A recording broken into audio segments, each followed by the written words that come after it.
Before he became a legend, Hercules became a killer. Not of monsters. Not of enemies. Of his own children. By his own two hands. And when it was finally over, he didn't even remember doing it. For centuries, people have told his story as one of strength. 12. Impossible labors. Lions strangled barehanded. Hydras beheaded. A demigod who could carry the weight of the sky on his shoulders. But before any of that, before the legend, there was something smaller. A house. A wife named Megara. 3 young sons who ran to the door every evening, shouting his name before he even reached it. For one brief stretch of his impossible life, Hercules was simply a father. And that, more than any monster he ever faced, is what Hera could not forgive. She had hated him since before he could speak. He was living proof of her husband's betrayal, born from one of Zeus's countless affairs, a reminder she could never erase no matter how many altars were built in her name. She had already tried to end him once, as an infant, sending 2 serpents into his crib in the dead of night. He strangled them in his sleeping fists before he could even crawl. That night, Hera learned something that would haunt her for the rest of his life: he could not be killed easily. So she made a decision. If she could not take his life, she would take something else from him instead. She would take his mind. For years, she watched and waited, growing more furious as he grew stronger, more celebrated, more impossible to destroy through force. And then she watched something happen that was worse than any victory he could win in battle. She watched him become happy. He married Megara, a princess of Thebes, after saving her family from a tyrant who had tried to claim her city. He built a home with her. He had 3 sons who adored him in a way no defeated monster ever could. For the first time, the strongest man alive believed his strength might finally have somewhere safe to rest. He was wrong. On the morning it happened, nothing felt unusual.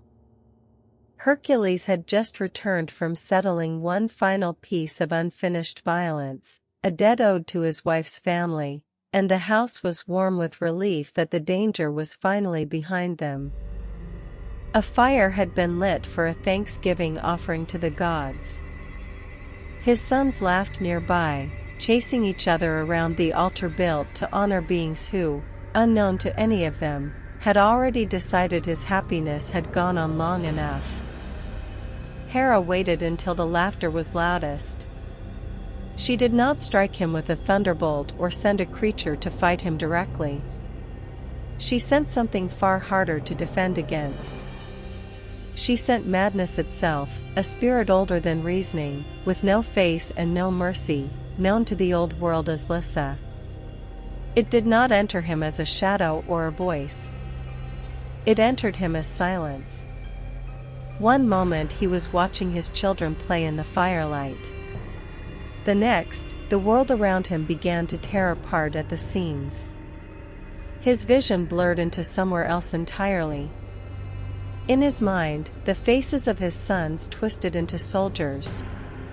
Megara's voice, calling out his name in confusion and fear, sounded to him like an enemy's war cry rising on a battlefield.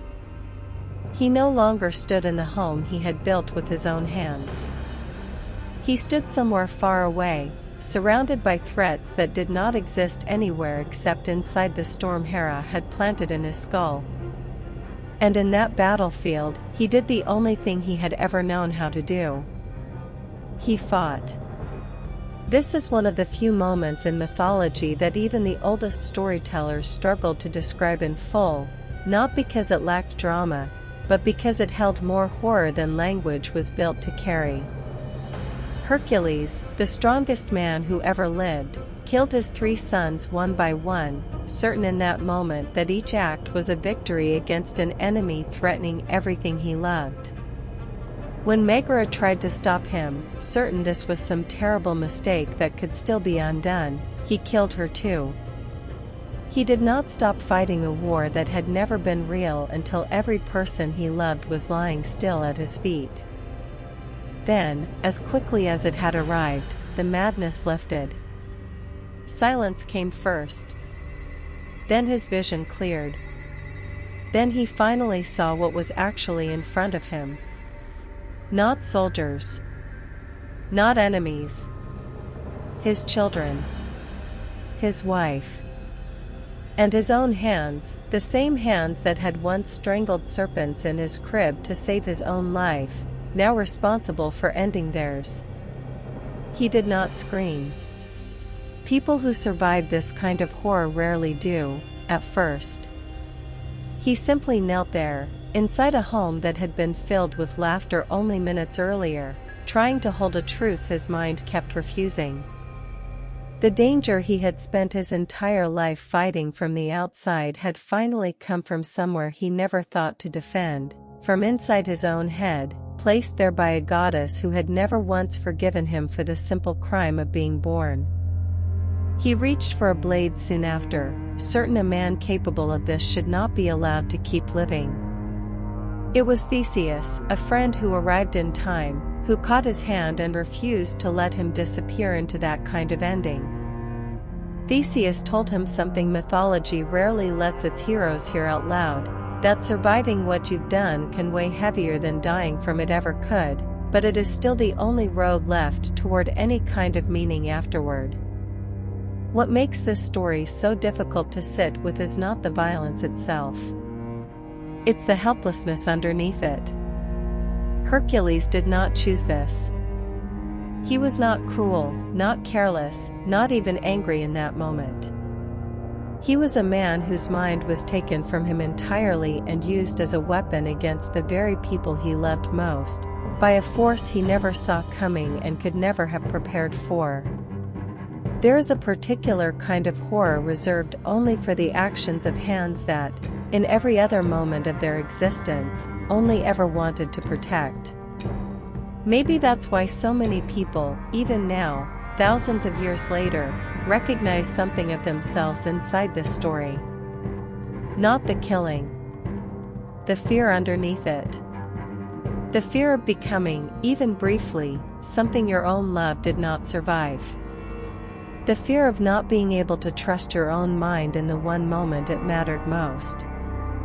Afterward, the oracle at Delphi offered him the only path mythology ever allowed a man in his position: years of servitude to a king who despised him, completing tasks engineered to be impossible, as payment for a crime his own will had no part in committing.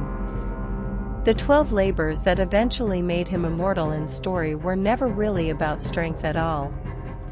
They were about a grieving man trying to outwork a wound that no amount of strength could ever actually close.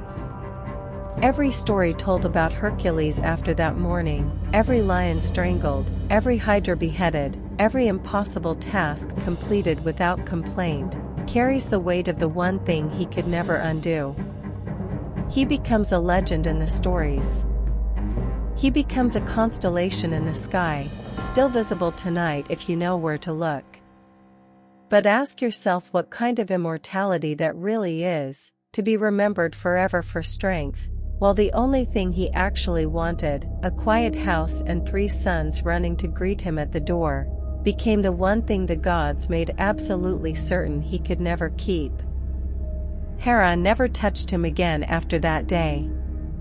She didn't need to. She had already done the only thing capable of truly destroying a man like him. Not killing his body. Making him watch, for the rest of his very long life, what his own hands were capable of the moment the mind behind them stopped belonging to him. And maybe that's the real curse hiding underneath every story about being chosen by the gods. It's never really about the monsters they send to test you. It's about how easily they're willing to destroy the small, ordinary, unremarkable days, just to prove that they still can.